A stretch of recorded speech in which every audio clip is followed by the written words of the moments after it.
आज के इस एपिसोड में हम बात करने जा रहे हैं कन्या राशि वालों की यानी वर्गों की। जिन लोगों का नाम टी से या THH से, P से या N से स्टार्ट होता है वो कन्या राशि में आते हैं। आज हम देखेंगे कि आने वाला साल यानी 2023 आपका कैसा रहेगा, कैसी रहेगी आपकी सेहत और कैसे धन आएगा, कहाँ पे आपने इन्वेस्ट करना है, ये सभी बातें हम करेंगे आज के एपिसोड में। सबसे पहले हम बात करते हैं हेल्थ की।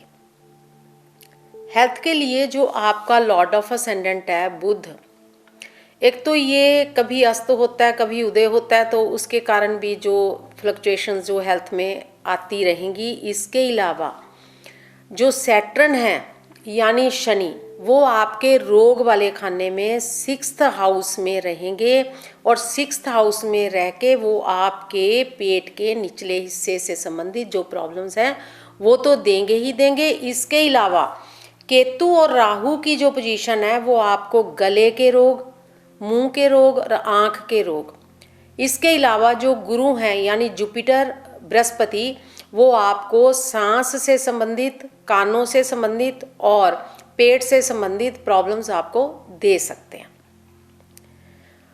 और जहाँ तक आने वाले साल में जून से लेके नवंबर तक का टाइम, विशेषकर 17 जून टू 4 नवंबर जो टाइम है, उसमें आपकी जो सेहत है वो ज़्यादा ख़राब हो सकती है और उस टाइम पे आपने अपनी गाड़ी भी ध्यान से चलानी है, ड्राइविंग बहुत ध्यान से करनी है। उस बीच कोई ना कोई छोटा मोटा रोड एक्सीडेंट आपका हो सकता है। ज़रूरत है कि आप अपने फैमिली डॉक्टर की समय समय पर सलाह लेते रहें और जो एस्ट्रोलॉजिकल उपाय बताऊं उसको भी अगर आप चाहें तो अपनी ज़िंदगी को बेहतर बनाने के लिए उसका भी आप प्रयोग कर सकते हैं, उसका भी आप फ़ायदा उठा सकते हैं। अब बात करती हूँ मैं धन की। धन का जो इनकम है, इनकम के सोर्सेज आपके काफ़ी होंगे, पैसा आएगा बहुत, लेकिन एक तो रुकावट आएगी उसमें, क्योंकि केतु जो हैं वो 2nd हाउस में जो फैमिली और फाइनेंस वाला खाना होता है उसमें चल रहे हैं। केतु हमेशा रुकावट पैदा करते हैं, तो इसलिए जो धन आएगा वो रुक रुक के आएगा। और दूसरा, राहु 8वें खाने में बैठ के दूसरे खाने को, जो धन वाला खाना उसको देख रहे हैं, वो अचानक धन लाभ भी कराएंगे। जैसे कहीं से रुका हुआ पैसा भी आ सकता है आपका, जो काफ़ी देर से रुका हुआ था, और समय समय पे अचानक धन लाभ तो वो करेंगे, लेकिन अचानक धन का नुकसान भी करेंगे। जुपिटर आपके 8वें खाने में बैठे हैं, वो भी 2nd हाउस को, पैसे वाले खाने को देख के उसमें पैसे में वृद्धि तो करेंगे, बढ़ाएंगे पैसा, लेकिन फिर भी वो पैसा जो है अचानक खर्च से निकल जाएगा, क्योंकि जो गुरु की दृष्टि है वो 12वें खाने पे, जो कि खर्च का खाना होता है, उस पर भी पड़ रही है। दोनों तरफ काम करेंगे ये। जो भी आपने पैसा इन्वेस्ट करना इस साल, उसको बहुत ध्यान से कीजिएगा। कभी भी किसी के पीछे लग के, किसी की बात मानकर या अपनी दिल की बात सुन के पैसा इन्वेस्ट नहीं करना। आपने अपने दिमाग की सुननी है और किसी बुजुर्ग व्यक्ति की या बड़े व्यक्ति की आपने सलाह लेके फिर पैसा इन्वेस्ट करना है, जिसको पूरी नॉलेज हो, नहीं तो फिर आपकी जो सेविंग है वो कम हो सकती है। अब हम बात करते हैं स्टूडेंट्स की। स्टूडेंट्स के लिए ये साल जो है वो पहले से कुछ बेहतर रहने वाला है, लेकिन मेहनत उनको खूब करनी पड़ेगी, क्योंकि जो सैटर्न है वो पहले 5th हाउस में चल रहे थे और 17 जनवरी के बाद यानी 17 जनवरी 2023 के बाद वो 6th हाउस में आने वाले हैं। थोड़ा सा बेटर होगा और 22 अप्रैल तक जो आपकी पढ़ाई है वो बिना किसी रुकावट के चलेगी। और उसके बाद फिर थोड़ी सी, क्योंकि गुरु ने राशि चेंज करके 8th हाउस में आके फिर आपकी पढ़ाई को थोड़ा स्लो डाउन कर देना। अगर आप कोई कॉम्पिटिटिव एग्ज़ाम देना चाहते हैं या कोई डिपार्टमेंटल एग्ज़ाम है तो उसके लिए जुलाई का महीना काफ़ी अच्छा है, लेकिन मेहनत आपको खूब करनी पड़ेगी। कई बार ऐसा होता है कि बिना मेहनत किए भी या कम मेहनत करने पे भी अच्छे रिजल्ट आ जाते हैं। लेकिन इस साल 22 अप्रैल के बाद ऐसी कोई आस मत रखना, खूब मेहनत करना और पूरा फोकस करना अपनी पढ़ाई पे, तभी आपको अच्छे नतीजे जो मिल पाएंगे।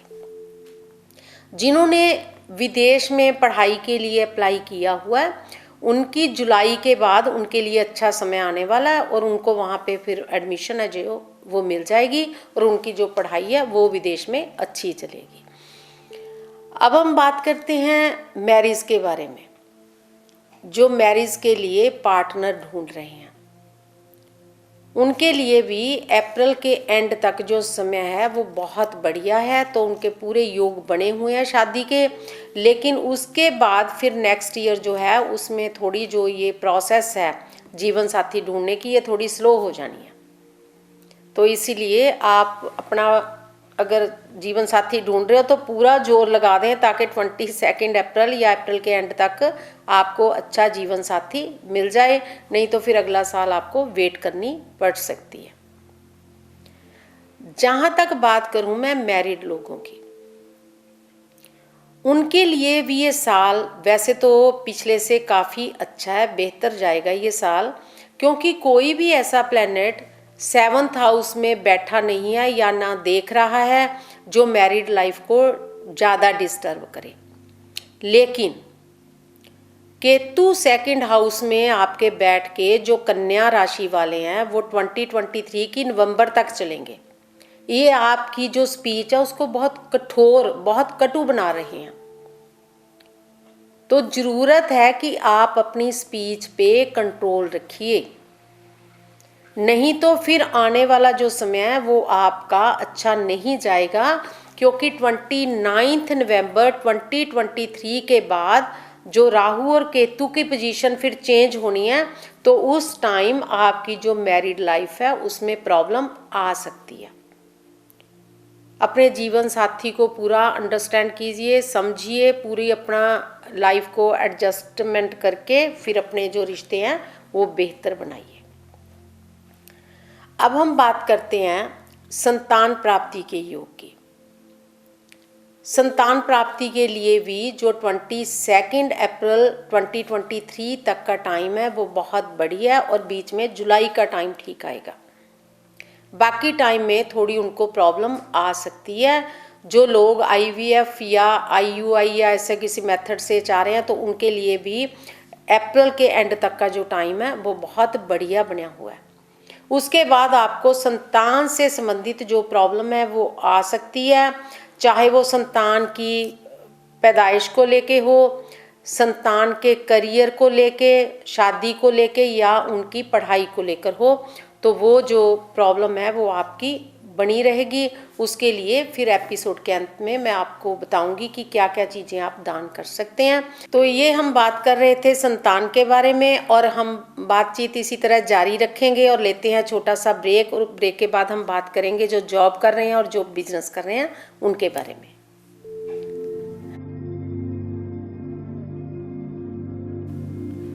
ब्रेक के बाद आप सबका बहुत बहुत स्वागत है। तो हम बात कर रहे हैं आज कन्या राशि वालों की, और हम बात कर रहे थे ब्रेक से पहले संतान के बारे में।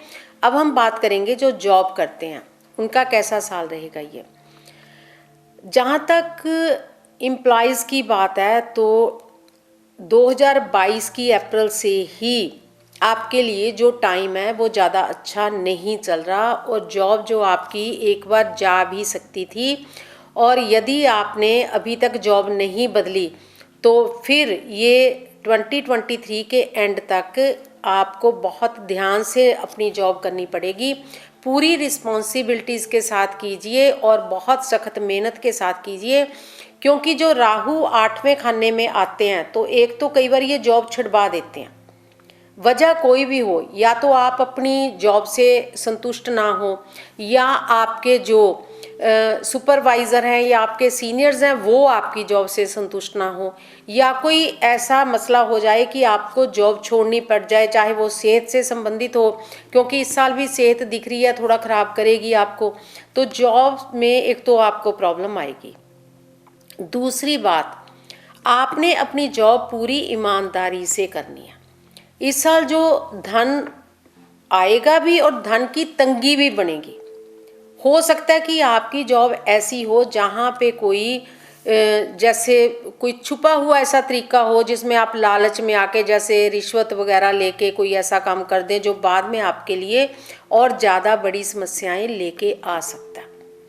सो कोई भी 2 नंबर का काम आप मत करें जॉब पे, कोई भी रिश्वतखोरी मत करें। सो मेहनत से काम करें। जहाँ तक जॉब चेंज के आपके बने हुए हैं ट्रांसफ़र के, वो नवंबर के बाद 29 नवंबर के बाद जो आपका पूरा योग बना हुआ है वो आपकी जो ट्रांसफ़र का योग भी बना हुआ है। और बीच में थोड़ा टाइम आता है जुलाई अगस्त का, उसमें आपकी प्रमोशन हो सकती है। सो मेरी आपको यही राय है कि अपनी जो जॉब है वो बहुत ध्यान से, बहुत रिस्पॉन्सिबिलिटी से और बहुत ही मेहनत से करें। इस साल आपको खूब मेहनत करनी पड़ेगी। अब बात करती हूँ मैं जो बिजनेस पर्सन है। जितने भी बिजनेस वाले लोग हैं, चाहे या कह लें हम सेल्फ एम्प्लॉयड हैं, चाहे वो इंडस्ट्री में हैं या कोई और कमर्शियल कुछ कर रहे हैं, तो उनके लिए ये साल जो है बहुत बढ़िया रहने वाला है। खास करके जो डेयरी प्रोडक्ट के साथ जुड़े हुए हैं, इस बिजनेस के साथ जुड़े हुए हैं, लेदर, कंस्ट्रक्शन या स्क्रैप बेचते हैं, जो लोहा बेचते हैं, तो उनके लिए ये साल बहुत अच्छा रहने वाला। जो आपके पिछले जो प्रोजेक्ट लटके हुए थे, जो इनकम्प्लीट थे, वो आपके इस साल कंप्लीट हो जाएंगे और फ्रूटफुल भी होंगे। जो आपने पिछले टाइम में हार्ड वर्क किया था उसको अब फल लगने का जो टाइम है वो आ गया। जहाँ तक आपकी बिजनेस को लेके यात्राएं हैं वो जुलाई के बाद बहुत सी दिख रही हैं। 2023 का जो सेकंड हाफ है यानी जुलाई के बाद का टाइम है, उसमें आपकी बहुत सी यात्राएं होने वाली हैं और वो यात्राएं आपके लिए बहुत कुछ लेके भी आएंगी। आपके लिए तरक्की के काफ़ी जो रास्ते हैं वो खोल देंगी। बिजनेस में जो आपका कोई पिछला पैसा फंसा हुआ था वो तो आएगा ही, लेकिन इस साल आपने जो इन्वेस्टमेंट करनी है वो बहुत ध्यान से करें। किसी बड़े व्यक्ति की सलाह लेके ही करें, क्योंकि इस साल बिजनेस में जो आप नई इन्वेस्टमेंट करेंगे, अगर वो आपने ठीक तरीके से ना की, फिर वो आने वाले टाइम में आपको प्रॉफिट की जगह पे लॉस दे सकती है। अदरवाइज हम देखें तो ये साल आपका पूरा तरक्की वाला। अब हम बात करते हैं कोर्ट केसेस की।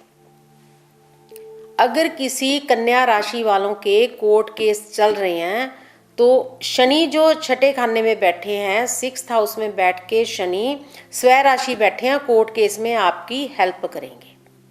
तो जो पिछले कोर्ट केस हैं वो आपने जो हैं आपके हक में जाने वाले हैं, और जो नए हैं, नए आपने ये सोच के नहीं शुरू करने हैं कि मेरे हक में जाएंगे, क्योंकि टाइम फिर उसके बाद चेंज भी होना है।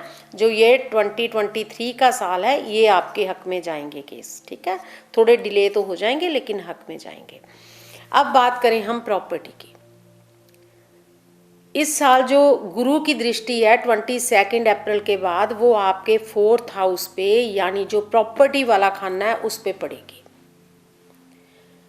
इस वजह से आपकी जो प्रॉपर्टी है वो बढ़ने वाली है। आप कुछ भी नया खरीद सकते हो। अगर आपने कोई व्हीकल्स खरीदने हैं वो तो आप ले ही लेंगे।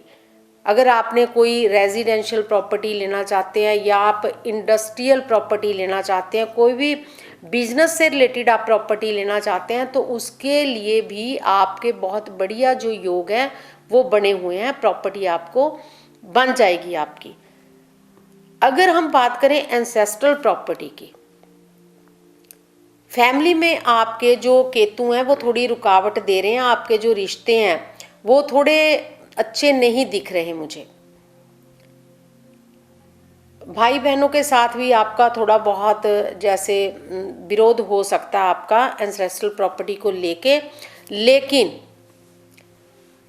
जो वसीयत से धन है, अगर आपका कोई ऐसा बन रहा है योग, तो वसीयत से धन, वो भी एंसेस्ट्रल प्रॉपर्टी के अंडर ही आ जाता है, वो मिलने के योग पूरे बने हुए हैं इस साल, वो आपको मिल जाएगा। अब बात करती हूं मैं वास्तु की।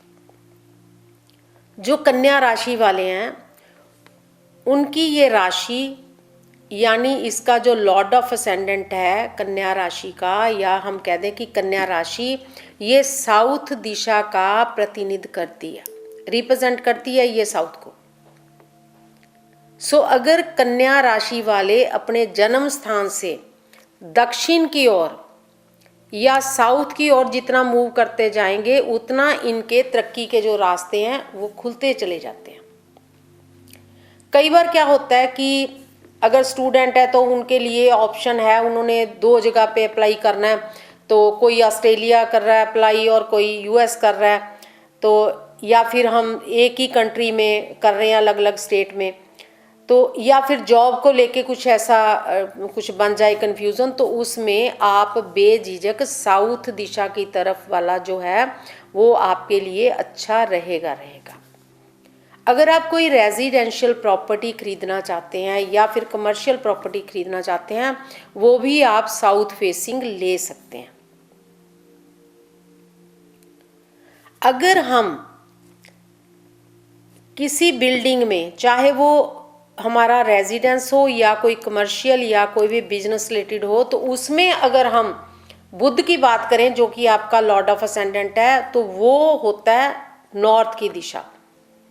अगर आपको अपने जीवन में कोई तरक्की कम लग रही है, या आपको स्पीच रिलेटेड प्रॉब्लम है, या आपको मेमोरी लॉस हो रहा है, तो आप चेक कर लीजिए कि आप जहाँ रह रहे हैं या जहाँ पे आप अपना टाइम ज़्यादा स्पेंड करते हैं, तो उसकी नॉर्थ दिशा में कोई भी दोष नहीं होना चाहिए।